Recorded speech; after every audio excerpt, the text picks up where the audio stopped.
오늘 우리가 3월의 첫 예배를 함께 모여서 예배를 함께 드리게 됩니다. 우리 성도님들은 3월 하면 떠오르는 이미지나 가장 잘 어울리는 단어가 뭐라고 생각하십니까? 저는 계약, 저는 새로움, 시작, 이것을 오늘 말씀의 메인으로 잡았습니다. 날씨가 따뜻해지면서 새 싹이 납니다. 새 생명이 본격적으로 움직이기 시작하는 게 3월입니다. 우리 자녀들은 새 학년, 새 학기를 시작합니다. 우리 교회도 이제 새 상공부와 또 여러 가지 것들이 새롭게 진행되는 것들이 있죠. 또 저는 개인적으로 약간 1, 2월은 약간 워밍업의 시간 같다면 3월은 본격적으로 좀 움직여볼까? 약간 이런 기분과 느낌이 들기도 하는 것 같습니다. 이런 맥락에서 이 새로움과 이 시작이라는 것, 그리고 방금 우리가 축복했던 우리 자녀들을 우리가 생각하면서 오늘의 이 말씀을 함께 나누려 합니다. 오늘 본문은 다윗과 골리앗 이야기입니다. 사실 이 이야기는 성경을 알던 모르던 아주 널리 알려진 아주 유명한 이야기이죠. 저도 이제 교회를 다니기 아주 오래전에 동화책에서 초등학교 때 같아요. 동화책에서 이 다윗과 골리앗 이야기를 보고 감동을 받은 적이 있었습니다. 우리가 이제 지난 평창 올림픽이 끝났지만 평창 올림픽 때에 가장 우리에게 유명했던 종목이 가장 금메달을 많이 딴 것은 아니었잖아요. 뭐였어요? 컬링이었어요. 컬링. 네. 컬링 은메달 하나를 딱 땄거든요. 근데 왜 사람들이 많이 열광해요? 반전이 있으니까 그렇죠. 네. 약자였고 너무나 잘 알려지지 않은 거였는데 세계 1위를 격파하고 4위를 격파하고 그러면서 결승전까지 올라간 이들을 보며 우리 이제 환호를 막 지르는 거죠. 반전이 있습니다. 또 뭡니까? 희망이 있다는 거죠. 다윗도 그렇고 컬링도 그렇고 약자로 보였는데 강자를 이길 수 있는 거구나. 때로는 내 삶 가운데서 나도 약자의 입장에 있는 적이 많은데 때에 따라서는 강자를 이길 수 있는 희망도 가질 수 있겠구나. 이런 것들이 이 다윗과 골리앗의 이야기를 참 유명하게 만들었다는 그런 학자들의 이야기가 많이 있습니다. 근데 제가 읽은 동화책에서도 그렇고 이 다윗과 골리앗의 이야기를 할 때 대부분의 많은 사람들이 이 다윗의 승리를 환호하지요, 기뻐하지요. 그러면서 그 비결을 다윗의 용기에 두는 경우가 많이 있습니다. 하지만 저는 여러분과 함께 성경을 다시 한번 보면서 성경은 우리에게 그 너머를 보기를 원하신다는 이야기를 나눌 겁니다. 성경은 우리에게 다윗의 용기 그 이상, 다윗의 용기의 그 뿌리를 보기를 원하신다라는 이야기를 여러분과 함께 나누고자 합니다. 먼저 그 첫 번째는 다윗은 놀랍게도 이 전쟁에서 지금 약 이 전쟁이 다윗과 블레셋과 이스라엘이 17장 1절부터 보면 40일 동안의 전쟁이 이제 진행이 된 그 이후에 다윗이 등장하는데요. 그동안에 이스라엘 군에 속해 있던 사울 왕이 있었고 이스라엘 군사들이 있었단 말이에요. 근데 이들이 다윗이 오기 전까지 40일이 넘는 시간 동안 한 번도 언급하지 않고 잊어버렸던 말이 있어요. 한 번도 이야기하지 않고 한 번도 기억하지 않은 존재가 있었어요. 그것을 다윗은 놀랍게도 등장하면서 골리앗의 위세를 경험하면서 자기의 편인 이스라엘 군사들과 사울 왕과 자기 형들이 도망가는 걸 보면서 바로 그 이름을 언급하며 그 존재를 이 전쟁에 개입을 시킵니다. 그것이 누구냐면 하나님이라는 것입니다.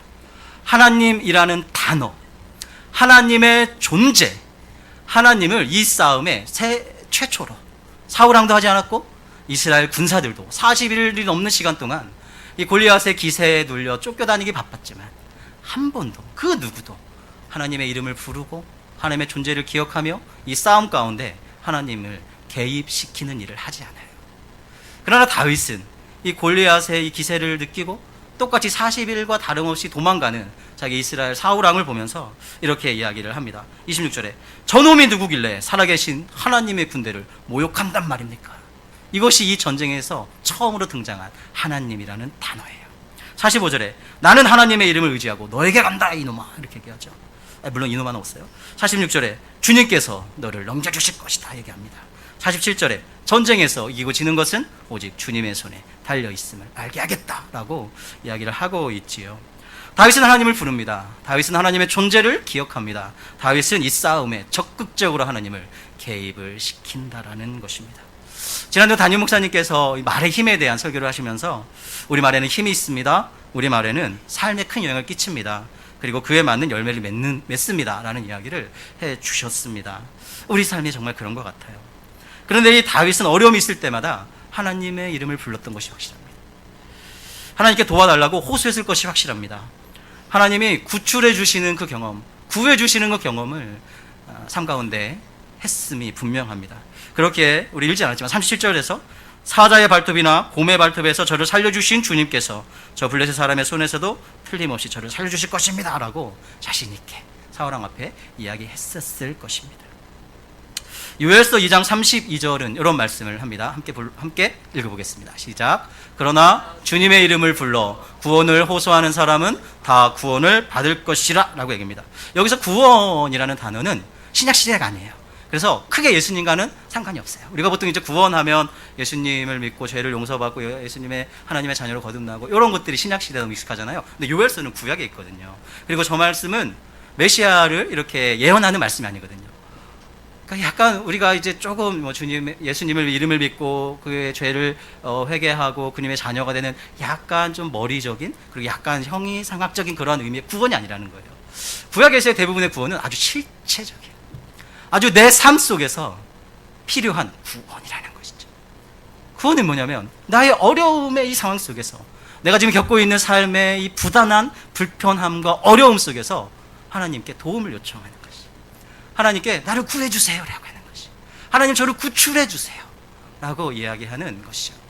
그런 맥락에서 살펴볼 때 그러나 주님의 이름을 부르는 자에게 하나님 나를 도와주세요, 하나님 나를 구해주세요, 하나님 나를 이기게 해주세요, 이 어려움에서 벗어나게 해주세요 라고 호소하는 사람에게 하나님께서 구원을 주실 것이다, 도움을 주실 것이다, 구출해 주실 것이다, 이끌어 가실 것이다 라고 이야기를 하고 있다라는 것입니다. 우리가 이 말씀 가운데서 말씀처럼 어떤 상황이든지 하나님의 이름을 부르며 그분의 존재를 기억하며 하나님께 나아가 도움을 요청하며 때로는 감사를 표현하는 우리가 됐으면 좋겠습니다. 특히 우리의 자녀들에게 우리가 참 많은 걸 줄 수 있지만 이렇게 하나님을 자주 언급하는 우리의 모습을 통해서 또 힘들 때나 평안할 때나 주님께 기도하는 이 모습을 보여주면서 하나님의 이름을 부르는 모습, 하나님의 존재를 기억하며 그것을 이야기하는 모습, 또 하나님께 도움을 요청하는, 구원을 요청하는 그 기도의 모습을 우리 자녀들에게도 계속적으로 보여주면서 또 같이 기도하면서 하나님이 어떻게 우리의 이 어려움들을 구해주시고 어떻게 도와주시는지를 같이 경험하는 우리 모두가 되었으면 좋겠습니다. 그래서 오늘의 이 다음 세대의 이 블레싱의 예배가, 그리고 우리가 어린이들이 있는 목장에서 하는 이 올리브 블레싱이라는 이것들이 아주 중요하고 아주 의미가 있다라는 것이죠. 왜 올리브 블레싱인 줄 아세요? 이런 것이에요. 올리브 나무가 있대요. 우리는 이제 올리브 기름이나 뭐 올리브 열매가 좀 익숙하잖아요. 근데 올리브 나무의 특징이 있대요. 올리브 나무는 심으면 뿌리를 내리고 열매를 맺기까지 5년에서 10년 정도의 시간이 걸린대요. 근데 이제 우리는 어때요? 아, 이게 살았나 죽었나, 이게 생각보다 이렇게 빨리 안 자라지? 5년 10년을 기다리기 참 쉽지 않아요. 마치 우리 자녀들에게 그런 것처럼 자녀들을 바라볼 때 이 올리브 나무가 5년 10년 동안을 자라야 하는데, 그때를 기다려야 되는데 이게 지금 뭐 하자는 거야? 이게 어떻게 된 거야? 지금 제대로 크고 있는 거야? 이런 이제 불안과 의심이 있는 것처럼 올리브 나무는 그랬대. 그런데 5년 10년 후에 올리브 나무는 몇백 년을 사는지 아세요? 500년에서 1000년을 산대요. 그리고 올리브 나무는 불필요한 요소가 하나도 없대요. 올리브 잎, 올리브 열매, 올리브 나무의 제목, 올리브 뿌리, 모든 것들이 다 필요에 따라서 다 사용의 가치가 있다는 것이. 우리가 어린이들이 있는 목장에 사는 이 올리브 블레싱이 바로 이런 의미예요. 뭡니까? 5년 10년의 이 시간에 인내가 필요한 것처럼 우리에게도 인내가 필요한 거죠. 그 다음에 계속 물을 주고 양분을 줘야 하는 것처럼 계속적으로 우리가 그것을 줘야 될 필요가 있는 거죠. 그런데 때가 되면 우리의 자녀들이 올리브 나무처럼, 물론 이제 숫자적으로 500년 1000년 살아라는 얘기는 아니잖아요. 살아가면서 그들의 자리 곳곳에서 곳곳이 아주 유용하고 아주 필요에 따라 사용될 것을 우리가 기대하고 소망하면서 목장에서 같이 자녀들과 함께 찬양하고 그들의 이야기에 귀 기울이고 감사 제목을 나누고 기도 제목을 나누고 그들을 우리가 아닌 이 집사님의 아들이 아니라 우리 목장의 자녀로 우리가 받아들이며 그 아이들을 안고 머리에 손을 얹고 함께 기도를 하면서 우리의 보살핌과 축복 가운데 이 자녀들이 자라게 하는 것, 이들의 영혼에 아름다운 열매들이 맺히게 하는 것, 이것이 참 우리에게 너무나 의미 있고 중요한 것 같아요. 우리 또 특별히 귀한 목장에서 이 올리브 블레싱을 잘해주셔서 너무나 감사드려요. 그리고 앞으로도 잘 해주시기를 개인적으로 부탁을 많이 드립니다. 두 번째, 우리가 이 다윗의 이 승리를 보면서 성경이 좀 더 주목하고 있는 그 두 번째 이야기는 다윗을 바라보는 사람들의 시선이 있었다는 것이에요. 그런데 이 안에 하나님의 시선이 있는데 이 둘이 너무나 다르다라는 것에 우리가 주목할 필요가 있습니다. 16장에서 하나님이 사무엘 선지자를 통해서 가라! 이새의 아들들에게 왕으로 기름을 부어라! 라고 얘기했을 때 사무엘 선지자도 또 아빠인 이새도 그게 또 형들이 있었는데 다윗의 형들이 있었는데 다윗의 형들도 하나님이 왕으로 세우신 기준을 외모로 봤어요. 키, 나이, 준수함 이걸로 봤어요. 그래서 사무엘도 첫째 아들이 오니까 쟤인가? 하나님 아니라고 그래. 이새도 아니에요? 그럼 우리 둘째 오세요. 둘째도 당당하게 하나님이 아니래. 이런 시간을 겪는다는 거죠. 근데 하나님은 저 구석에서 양치는 얼마나 정장을 입고 양을 치겠어요? 또 냄새가 향수가 나겠어요? 그러한 저 막내, 누구도 주목하지 않았던 저 막내 양을 치고 있던 저 다윗에 주목하고 계신다는 거죠. 그 다윗을 불러와라. 다윗에게 기름을 부으시는 하나님의 시선이 있다라는 것입니다. 본문에서도 다윗이 딱 왔을 때 사울이 뭐라고 했냐면, 야, 너 뭐로 왔냐? 너 여기 왜 왔냐? 네가 어떻게 골리앗과 싸우냐? 이렇게 얘기해요. 왜? 골리앗은 평생을 전장에서 휩쓴 군인이야, 장군이야. 근데 너는 양치는 애기 소년이잖아. 그렇게 이야기를 하고 있지요. 또 그럼에도 다윗이 싸우겠습니다라고 하자 지금 이제 본문에서 38절 39절 뭐예요? 보기에 골리앗처럼은 아니지만 골리앗과 비슷하게 무장을 지켜주잖아요. 노투구와 방패와 칼과 이런 것들을 막 무장을 지켜서 막 입혀주잖아요. 뭡니까? 사울이 보기에도 이 다윗은 골리앗과 비교해서 좀 약해요. 그죠? 그리고 적어도 싸우려면 골리앗처럼은 그런 것들을 갖추어야 될 것 같아요. 그런데 결과적으로 우리는 그렇지 않다는 걸 알게 되잖아요. 하나님 또한 그렇지 않다는 걸 보게 돼요. 다윗은 다 벗어버리죠. 자기가 익숙하고 자기가 잘하는 것, 지팡이와 돌팔매를 가지고 나아가는 것입니다. 사무엘과 이새와 또 다윗의 형들과 사울의 관점이 있어요. 다윗을 바라보면 다른 사람들과 비교해서의 다윗의 외형과 나이와 경력과 무장된 모습에 집중합니다. 그러나 하나님은 다윗의 중심을 집중하죠. 나는 사람들의 외형이 아니라 사람의 중심을 보며 뽑는다. 다윗 데리고 와라 이렇게 얘기하시잖아요. 다윗이 뭘 의지하는지를 보세요. 하나님을 정말 의지하는지를 보시는 거죠. 그리고 다윗이 갖고 있는 독특함, 다윗이 갖고 있는 장점이 무엇인지를 주목하시고 그것을 사용하시는 하나님의 다른 시선을 우리는 주목할 필요가 있다라는 것입니다. 특별히 남의 눈을 의식하고 체면을 중시하는 우리의 문화 속에서 나를 또 나의 삶을 또 우리 자녀들을 다른 이들과 비교하는 걸 우리는 최선을 다해 방어해야 합니다. 최선을 다해 물리쳐야 합니다. 비교는 결국 우리를 비참하게 만들어요. 또는 비교는 결국 우리를 교만하게 만들죠. 비참하게 만들거나 교만하게 만드는 것이 우리의 비교라는 것이죠. 우리의 자녀들도 결코 이것은 행복하게 만들지 않는다는 사실을 기억할 필요가 있습니다. 제가 초등부, 청소년부 친구들과 함께하게 조금만 더 이야기를 드리려고 합니다. 눈치채시겠지만 저의 입장은 지금 철저히 우리 친구들의 편이에요. 며칠 전 제가 라디오를 듣는데 한 철학자가 이런 얘기를 했다라는 진행자의 멘트가 있었어요. 부모에게 자녀는 확실한 걱정거리이며 불확실한 위로이다. 사실 그때 제가 설거지를 하고 있었거든요. 아침 먹고 설거지를 멈췄어 잠깐. 맞네. 부모에게 자녀는 확실한 게 있어요. 확실한 걱정거리예요. 불확실한 게 있어요. 자꾸 전해보는 느낌 들리죠? 불확실한 위로이다.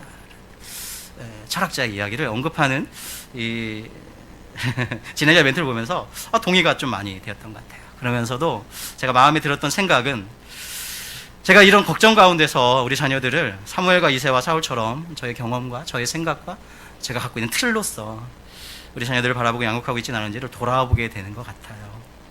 사랑하는 여러분, 우리는 47절에서 다윗이 이렇게 얘기합니다. 전쟁에서 이기고 지는 것은 주님께 달려 있습니다 라고 이야기를 합니다. 이것을 조금 더 확장하면 우리의 삶도 자녀들의 인생도 주님 손에 달려 있다는 것을 우리는 기꺼이 인정을 하고 주님의 주권을 올려드려야 될 필요가 있다고 생각합니다. 하나님이 다윗에게 그러셨던 것처럼 우리 자녀들을 주목하고 계시다라는 그런 믿음이 우리에게 필요합니다. 하나님이 다윗에게 그러셨던 것처럼 그에게 맞는 계획을 갖고 계시다는 것을 우리가 믿는 믿음이 우리에게 필요합니다. 다윗이 기름 부음을 받고도 왕이 되기까지 10년에서 15년을 학자들이 보거든요. 한 13년, 15년. 이 기간 동안 행복했을까요? 그렇지 않은 걸 우리가 알고 있어요. 다윗이 오시되면서 나 이제 다 왕이 될 건데 이랬을까요? 아니에요. 16장에 다윗이 왕으로 기름 부음 받고 진짜 왕이 될 때까지 최소 13년에서 15년의 시간이 필요했어요. 그 시간 동안 다윗의 삶이 어땠을까요? 너무 고통스러운 삶이었어요. 미친 척도 해보고 죽음을 많이 경험해보기도 하고 쫓겨다니기도 하고 하여튼 별의별 인간이 겪을 수 있는 힘든 시간들을 이 기간 동안 집중해서 봤습니다. 그렇지만 하나님이 어떠하셨을까요? 그 기간 가운데서도 다윗이 기름 부음을 받고 왕이 되는 그 기간 가운데서도 하나님이 어떠하셨을까요? 옆에서 지키셨죠. 돌보셨죠. 그 하나님이 우리의 자녀들이 또 겪고 있고 겪을 실패의 시간에서도 실수의 시간에서도 좌절의 시간에서도 우리를 실망시키는 그 시간들 가운데서도 그 하나님이 다윗에게 그러셨던 것처럼 붙들고 계시고 지키시고 보호하시며 이끌어 가신다라는 그 하나님을 우리가 신뢰할 필요가 있습니다. 저도 그렇고 아까 이 자리에 나온 우리 선생님들도 모이면 그런 얘기예요. 우리 교회 친구들만큼 이렇게 착한 이들이 없어. 너무 귀하고 이 아이들이 너무 기대된다. 이런 이야기를 참 많이 합니다. 그리고 너무 감사해요. 우리 교회 친구들이 이런 친구들이라는 것에 대해서. 저도 이제 개인적으로 우리 친구들과 이야기를 해보면 확실히 이 친구들이 말이 짧구나. 그걸 느껴요. 표현력과 어휘력이 조금 딸리구나. 이것도 느껴요. 그럼에도 불구하고 마음은 정말 잘하고 싶고 정말 효도를 하고 싶다라는 것을 매번 느껴요. 그래서 너무 안타깝죠. 이 마음이 말이 짧고 표현력이 좀 딸리고 말하기를 귀찮아하고 약간 이런 걸로 인해서 잘 전달되지 않는 것이 저의 마음에 좀 어떻게 도울까에 대한 걱정이 있어요. 또 생각보다 우리 친구들이 말만큼 행동과 의지가 또 잘 안 따라주더라고요. 그런 거 보면서도 부모님의 마음이 이해되면서 어떻게 이 아이들을 도울 수 있을까 이런 것들에 대한 생각과 고민을 좀 많이 하게 되는 것 같습니다. 그러면서 동시에 하는 기도와 생각은 그럼에도 우리 주님이 우리의 이 귀한 아이들, 귀한 친구들의 중심을 보시며 너무 기뻐하시겠다. 너무 좋아하시겠다. 이런 생각을 저는 한 번도 의심해 본 적이 없어요. 에베소서 6장 4절 말씀은 이런 이야기를 합니다.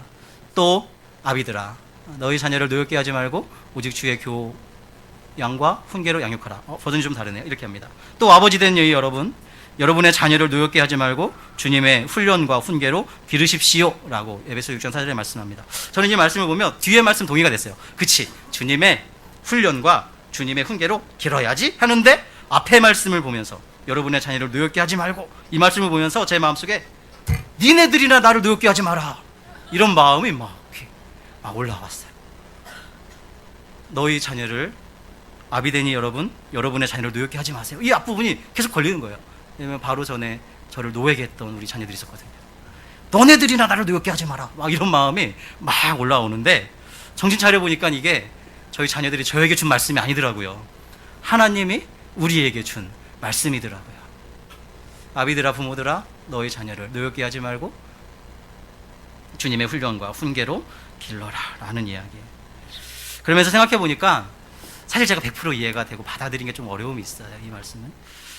근데 내 마음대로 안 될 때 제가 우리 자녀들을 조금 노하게 하는 경우가 있다는 것까지는 적용과 묵상이 됐어요. 이걸 조심하라는 건가? 근데 아직 100% 이해가 사실 된 건 아니에요. 그래서 정말 마음 같아서는 자 오늘 점심 먹을 때 최소 부모님 30년 차 이상 되신 분들 한번 모여주시겠어요? 이렇게 하고 부모님 30년 차시죠? 40년 차시죠? 이 말씀을 어떻게 이해해야 됩니까? 여러분의 지혜가 필요합니다. 막 이런 얘기를 하고 싶을 정도로 어떻게 자녀들을 노엽게 하지 말라는 말씀을 하나님 우리에게 주셨을까? 뭘 조심하라는 걸까? 라는 거를 좀 여쭤보고 싶은 마음이 있었어요. 그럼에도 이 말씀이 저는 진리이신 하나님의 말씀임을 믿기에 순종하며 노력해야겠다고 다짐했어요. 그리고 언젠가는 이 뜻을 제대로 이해할 때가 오겠다라는 생각을 많이 했던 것 같습니다. 아버지 된 여러분, 부모님 된 여러분, 여러분의 자녀를 노엽게 하지 말고 주님의 훈련과 훈계로 기르십시오 라고 이야기합니다. 우리에게 주시는 이 하나님의 말씀을 간직하며 순종하는 또 결단하는 우리 부모님들 되시길 주의 이름으로 축복합니다. 사랑하는 광영가족 여러분, 말씀을 정리합니다. 새로운 시작을 하는 우리 모두가 하나님의 이름을 항상 부르며 나의 삶의 곳곳에 그분의 개입하심을 초청하며 이끄시는 주님을 깊이 경험하는 하루하루의 삶이 되길 주의 이름으로 축복합니다. 다른 이들과의 비교를 물리치고 나의 중심을 중요시 보시, 내가 정말 의지하는 대상을 중요하게 여기시며 나의 독특함과 장점을 중요하게 여기시며 주목하시며 기꺼이 이것을 사용하기를 원하시는 우리 하나님께 나의 삶을, 우리 자녀들을 기꺼이 맡겨드리며 내게 주어진 이 땅에서의 삶을 열심을 다해 살아가는 우리가 되길 주의 이름으로 축복합니다. 주님은 기꺼이 최선의 길로 우리를 이끄실 것입니다. 주님은 기꺼이 최선의 길로 우리의 자녀들을 이끄실 것입니다. 이런 하나님을 믿고 신뢰하는 우리 모두가 되길 주의 이름으로 축복합니다. 아멘. 함께 기도하겠습니다.